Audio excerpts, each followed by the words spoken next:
इस एपिसोड के स्टार्टिंग में हम देखते हैं जादूगरनी को और उसके हाथ में एक बच्चा होता है और वो यहाँ पे बोल रही होती है। जो टावर के लोग हैं ना वो इस बच्चे पर ध्यान दे रहे हैं और यहीं पे अपना फिन आता है और फिर यहाँ पे फिन से बात करती है और ये लोग किसी डूम्सडे क्लॉक की बात कर रहे होते हैं। हो सकता है कि वो क्लॉक गलत भी हो सकती है, मतलब जैसा तुमने सोचा था शायद वैसा भी नहीं है। फिर जो जादूगरनी होती है वो बोलती है पता नहीं क्यों बट मुझे ऐसा लग रहा है कि ये बच्चा है ना एक टहनी की तरह है जो कभी टूट भी सकती है। जो सेलेस्टियल स्टेयर है वो ऑलरेडी सील्ड हो चुका है और शायद ये बात हमें थोड़ी सी मोहलत दे सकती है। और इसके बाद ये जादूगरनी यहाँ पर खड़ी होती है और इस बच्चे को यहाँ पे फिन के हाथों में पकड़ा देती है और फिन उससे पूछता है जो तुम अभी करने जा रही हो क्या सच में तुम इसके लिए तैयार हो। और वो बोलती है आखिर कितनी बार तुम मुझसे ये सवाल पूछोगे, जो डील तुम्हारे और मेरे दरमियान हुई है तुम वो भूल तो नहीं गए। और तभी हम देखते हैं इस छोटे से बच्चे को जो कि उस जादूगरनी का हाथ पकड़ने की कोशिश कर रहा होता है, मगर जादूगरनी उसका हाथ छुड़ाती है और बोलती है ये वही डील है ना जो तुम मेरे पास लेकर आए थे, तो बस अब तुम इसे याद रखना और तुम याद रखना कि तुम्हें फेल नहीं होना और एक ऐसी चीज प्रोड्यूस करोगे जो कि यहाँ पे ना फिफ्थ एलिमेंट को यूज कर पाए। और इस बार तुम्हें वो चाबी ढूंढनी पड़ेगी जो इस दुनिया की पूरी तकरीर बदल सकती है। और अपना फिन बोलता है हाँ बिल्कुल, और मैं तुम्हारी कसम खाता हूँ कि मैं ऐसा करके दिखाऊंगा, मैं वो सारी चीजें चेंज करके रखूंगा जो कि हमने बात की है। और इतना बोल के यहाँ से जादूगरनी चली जाती है और फिन जो होता है वो यहाँ पे बोलता है इस दुनिया को बचाने के लिए मैं अपना रास्ता खुद ढूंढूंगा, वो रास्ता जो वेंडेंट स्वॉर्ड तक जाता है। और इसके बाद सीन प्रेजेंट में शिफ्ट होता है और यहाँ पे हम देखते हैं विल को जो कि पूरी स्पीड से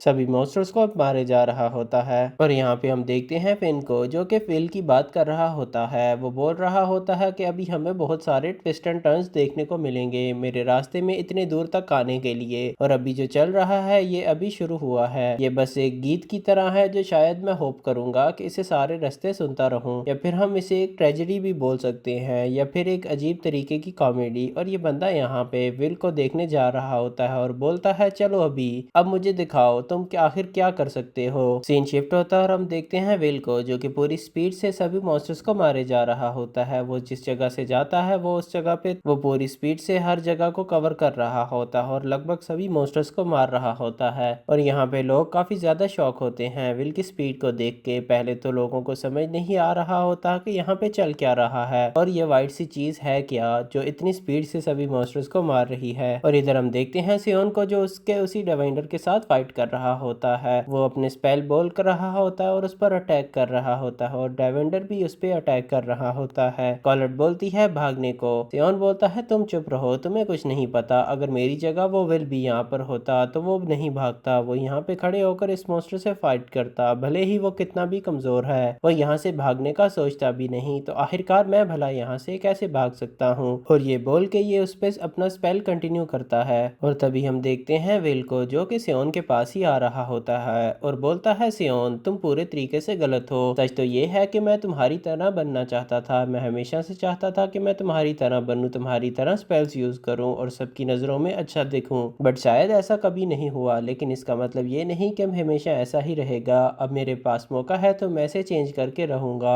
और वेल ये इतना बोल के अपनी स्वॉर्ड को निकालता है और उस मॉन्स्टर की स्वॉर्ड के आगे रखता है। और यहाँ पे जो विल और सियोन होते हैं ये एक साथ अपनी स्वॉर्ड को यूज कर रहे होते हैं अपने मैजिक और स्वॉर्ड को इस डायवेंडर को रोकने के लिए। और तभी कॉलर थोड़ा नोटिस करती है और बोलती है विल क्या ये तुम हो। और सियोन भी पूरी तरीके से शॉक होता है, मतलब विल क्या इस नए फॉर्म को देखकर तुम ये कैसे हो गए, यहाँ पे क्या चल रहा है। और हम देखते हैं विल को जो कि पूरी तरह फॉर्म में होता है, वो यहाँ पे इनसे बात नहीं करता और सीधा डाइवेंडर पे अटैक करता है और उसे काफी जोर की स्लैश मारता है जिसकी वजह से डाइवेंडर जो होता है वो बहुत दूर जाकर लगता है। और हम देखते हैं एक हेडमास्टर्स को जो कि जहाँ पे एक बंदा दौड़ता हुआ आता है और बोलता है दरअसल जो डाइवेंडर है वो इसी तरफ आ रहा है, तो हमें यहाँ से जल्द से जल्द चले जाना चाहिए और इस जगह को खाली कर देना चाहिए। लेकिन जो हेडमास्टर्स होती है वो अपना स्पेल यूज करती है और वॉल को प्रोटेक्ट करती है जिसकी वजह से वो डायमंडर अंदर तक नहीं आ पाता और बाहर ही लड़कर रह जाता है। और फिर ये जो प्रिंसिपल होती हैं वो बोलती हैं लेकिन आखिर कैसे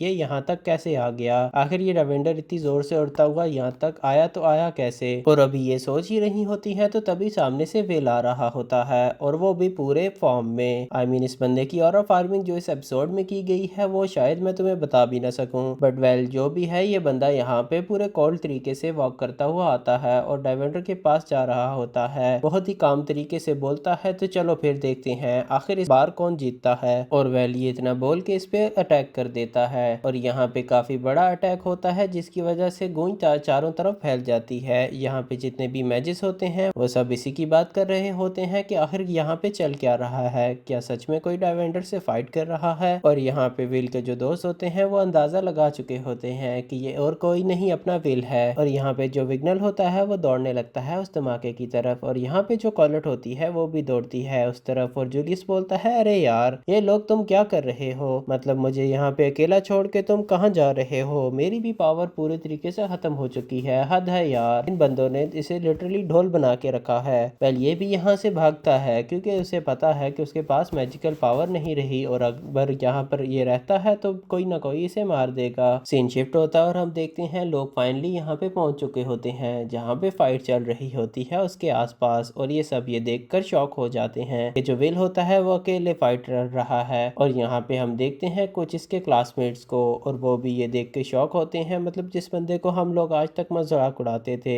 वो आज हमारी जान बचा रहा है। और सीन शिफ्ट होता है और हम देखते हैं अल्फारिया को और ये बहुत खुश होती है, मतलब शौक भी होती है विल को इस तरह डाइवेंडर के साथ लड़ते देखकर, वो भी अपने दम पे। और यहाँ पे हमारी नजर पड़ती है सारा पे और वो बोलती है, आखिर ये बच्चा कौन है, ये वही है ना जो स्टार्टिंग में भी इससे फाइट कर रहा था, लेकिन आखिरकार ये इतना ज्यादा अलग कैसे लग रहा है। और तभी इसके सामने यहाँ पे एडवर्ड आता है, सारा इसे रोकती है और रोकने के चक्कर में यहाँ नीचे गिर जाती है। एडवर्ड बोलता है ओहो तो तुम जिंदा हो, मुझे लगा मर गई होगी। ये बोलती है, अबे तू पागल है क्या, मैं जो पूछ रही हूँ वो बता, आखिर वो बच्चा है कौन और यहाँ पे चल क्या रहा है। वेल एडवर्ड जब ध्यान देता है तो भाई इसकी तो अलग ही सड़क जाती है, मतलब इसे यकीन नहीं हो रहा था कि दरअसल कोई और नहीं ये विल है जो डाइवेंडर से फाइट कर रहा है। और इधर हम देखते हैं इसकी क्लास के बच्चों को और इसमें हम देखते हैं एमा और पैम को। और जो एमा होती है वो यहाँ पे विल की सपोर्ट करने जा रही होती है, तभी पैम उसे रोकता है और बोलता है, तुम पागल हो क्या, तुम्हें पता है ना उस पर मैजिक का कोई असर नहीं होता और अगर तुम इस फाइट के बीच में जाती हो तो तुम कहीं ना कहीं विल के रास्ते में आओगी, तो अच्छा तो ये है कि तुम अभी दूर से ही सपोर्ट करो। ये बोलती है, तुम पागल हो क्या, उसने हमारी जान बचाई है और हम बस अकेले यहाँ पे लड़ने दें उसे, हमने ऑलरेडी उसके साथ काफी बुरा किया है, हमने हमेशा उसका मजाक उड़ाया है और वो यहाँ पे मैजिक को यूज नहीं कर सकता ये कहा है, बट आज देखो आज हमारी जान वही बचा रहा है। और ये सब यहाँ पे यही बात कर रहे होते हैं, तो हमें क्या करना चाहिए, क्या हमें बस यहाँ खड़े होकर देखना चाहिए। और यहाँ पे धीरे धीरे करके बहुत सारे स्टूडेंट्स आ जाते हैं और बोलते हैं हमें यहाँ पर क्या करना चाहिए। और ये लोग अभी बात कर ही रहे होते हैं तभी यहाँ पे एंट्री होती है सियोन की और वो काफी जोर से चिल्लाता है, विल तुम ये कर सकते हो, मुझे पता है विल तुम ये कर सकते हो, तुम उस मॉन्स्टर को मार सकते हो, विल तुम ये कर सकते हो, मुझे पता है। और भाई यहाँ पे सियोन को देख के कॉलेट भी जो होती है वो चिल्लाना शुरू कर देती है और इसको देख के यहाँ पे विग्नल चिल्लाता है और विग्नल के साथ साथ यहाँ पे जूलियस और लिहाना भी चिल्लाना शुरू कर देते हैं। और भाई जूलियस तो पूरे दम से लगा रहा होता है, मतलब तू ये कर सकता है, अगर तूने ये नहीं करा तो पक्का मैं तेरी लंका लगा दूंगा, तेरे चक्कर में यहाँ पे मेरी लंगोट ढीली हो गई है। मतलब भाई ये बंदा यहाँ पे ना बहुत जोर जोर से चिल्लाता है और इसको देख के यहाँ पे बाकी के क्लासमेट्स भी चिल्लाना शुरू कर देते हैं, विल तू ये कर सकता है, मतलब हम सब तुम्हारे साथ हैं, तुम्हें ये हमारे लिए करना ही होगा। और फिर हम विल को देखते हैं जो बोल रहा होता है, बस इसी के लिए पता नहीं क्यों मैंने इतनी ज्यादा हिम्मत की, जब स्टार्टिंग में यहाँ पे मैं मैजिक नहीं यूज कर पाता था तो मुझे यहाँ पे बहुत बातें सुननी पड़ती थी अपनी स्वॉर्ड को यूज करने के लिए, बट आज यही लोग मेरी तारीफ कर रहे हैं तो पता नहीं क्यों मुझे बहुत अच्छा लग रहा है, मुझे वो चीज फाइनली मिल गई जिसके लिए मैं हमेशा तरसा था, मैं अपनी पूरी लाइफ यहाँ पे घुट घुट के जी है, कहीं मुझे अब यहाँ पे वो काफी अच्छा लग रहा है। और भाई इसके साथ यहाँ पे बहुत बुरा हुआ था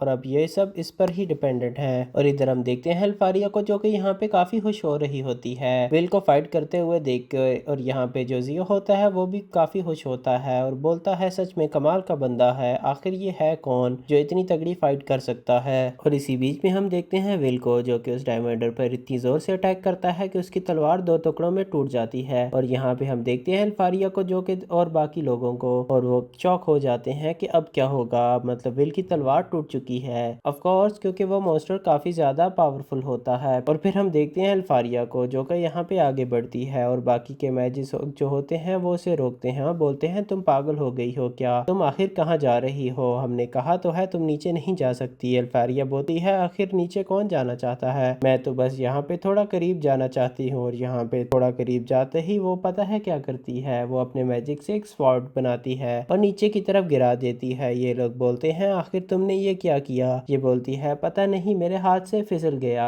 ये जो स्वॉर्ड होता है ये नीचे की तरफ जा रहा होता है और विल अपनी स्वॉर्ड को ऊपर करके उसे कंज्यूम कर लेता है। और अगर तुम्हें नहीं पता तो विल की तलवार ऐसी है जो कि हर स्पेल को अपने अंदर कंज्यूम कर सकती है। और इधर हम देखते हैं विल को और वो बोलता है तो फाइनली अब मैं यहाँ पे पूरी तरीके से चार्ज हो चुका हूँ। और यहाँ पे जो जूलियस होता है वो बोलता है आखिर इसका क्या फायदा होगा, आखिर जो अभी स्पेल उसने कंज्यूम किया है उसका क्या फायदा होगा। उसे पता तो है मैजिक है वो उस पर काम नहीं करेगा, फिर उसने उसे क्यों कंज्यूम किया। और इधर हम देखते हैं ये लोग अभी सोच ही रहे होते हैं तभी जो डाइवेंडर होता है वो उस पर अटैक करने वाला होता है। तभी विल बोलता है मैं अब अकेला नहीं हूँ, मतलब मेरे साथ किसी और की भी पावर है। और यहाँ पे जो विल होता है वो अल्फारिया को एज्यूम कर रहा होता है कि अल्फारिया भी अब उसके साथ है, क्योंकि ऑफ कोर्स ये स्वॉर्ड अल्फारिया नहीं ऊपर से फेंकी है। वेल यहाँ पे जो विल होता है वो स्वॉर्ड को पूरे तरीके से बड़ा करता है और एक ही बार में उस डाइवेंडर के पंख काट देता है। और ये सब देखकर ये लोग यहाँ पे शॉक हो जाते हैं कि आखिर ये तलवार डाइवेंडर को कैसे काट सकती है, मतलब उस पे मैजिक काम नहीं करता, यहाँ चल क्या रहा है, इस बार ये क्या हो रहा है। और यहाँ पे हम देखते हैं उस बंदे को जिसने डाइवेंडर को बुलाया होता है और ये चिल्ला रहा होता है आखिर ये बंदा कौन है, ये कहाँ से आया और ये यहाँ पे क्या कर रहा है, इसने मेरी पूरे प्लान को आग लगा दी, मतलब मुझसे अब बर्दाश्त नहीं हो रहा, हद है, इसे हटाओ यहाँ से। मतलब ये बंदा यहाँ पे पूरी तरह फ्रस्ट्रेट हो चुका होता है विल को देख के। और यहाँ पे जो मैजिया वेंडर होते हैं वो समझ चुके होते हैं कि भाई यहाँ पे फिन अपना काम कर चुका है, मतलब जिस काम के लिए फिन यहाँ पे तब से वेट कर रहा था आखिर वो चीज उसे मिल गई है। और यहाँ पे हम देखते हैं एरोन को और वो बोलता है तो फिन फाइनली तुमने वो ढूंढ लिया फिफ्थ एलिमेंट जिसके पास तलाश थी तुम्हें, मतलब तुमने यहाँ पे मैजिक क्वीन से वादा किया था, तुमने वो पूरा कर लिया वेडेंट स्वॉर्ड का। और तभी हम देखते हैं यहाँ पे विल को जो कि इस पे आखिरी अटैक करने वाला होता है। और तभी यहाँ पे काफी सारे गेट ऊपर से खुलना शुरू हो जाते हैं जिनमें से बिल्कुल डाइवेंडर के जैसे बहुत सारे निकलते हैं। भाई यहाँ पे सबको लगता है कि यहाँ पे अब विल हार ही जाएगा, लेकिन विल अपनी पावर को यूज करके काफी सारे स्पाइक्स निकालना चालू कर देता है और डाइवेंडर जो होते हैं उन स्पाइक्स उनके अंदर घुसा देता है, सबको एक ही बार में खत्म कर देता है और बोलता है तो अब हम इसे खत्म करते हैं। और ये यहाँ पे डाइवेंडर पे एक आखिरी अटैक करता है और उसके पर हच्चे उड़ा देता है। और ये चीज देख के सब यहाँ पे शॉक हो जाते हैं कि ये बंदे ने इतनी आसानी से कैसे उस मॉन्स्टर को मार लिया। और यहाँ पे सियोन खुशी के मारे रोने लग जाता है और वो खुश हो रहा होता है डाइवेंडर मर चुका है। और हम देखते हैं कि अपनी सहरा एडवर्ड और यहाँ तक मिरियल को भाई सबके सब खुश हो रहे होते हैं विल की इस पावर को देख के और उसे काफी ज्यादा अप्रिशिएट भी करते हैं। इधर हम देखते हैं विल को जो कि बोलता है बहुत ही बढ़िया, मैंने जितना सोचा था तो मुझसे ज्यादा कमाल के हो, फाइनली जो हमारी होप है वो खत्म नहीं हुई है, मतलब तुमने फिर से जिंदा कर दी है। और फिर ये ऊपर की तरफ देखता है और बोलता है मुझे माफ करना इतनी देर वेट कराने के लिए। और यहाँ पे मर्सिडीज का नाम लेता है और ये बोलता है हाँ मुझे पता है कि बस यहाँ पे 500 साल ही लगे हैं इस चीज को पूरा करने में, और यार इतना वेट तो बनता है, और जो हमारा इतना बड़ा वेट था फाइनली आज खत्म हो चुका है, अब बस तुम वेट करो, जो कैरीन है वो उठने वाला है और एक नई सुबह की शुरुआत होने वाली है।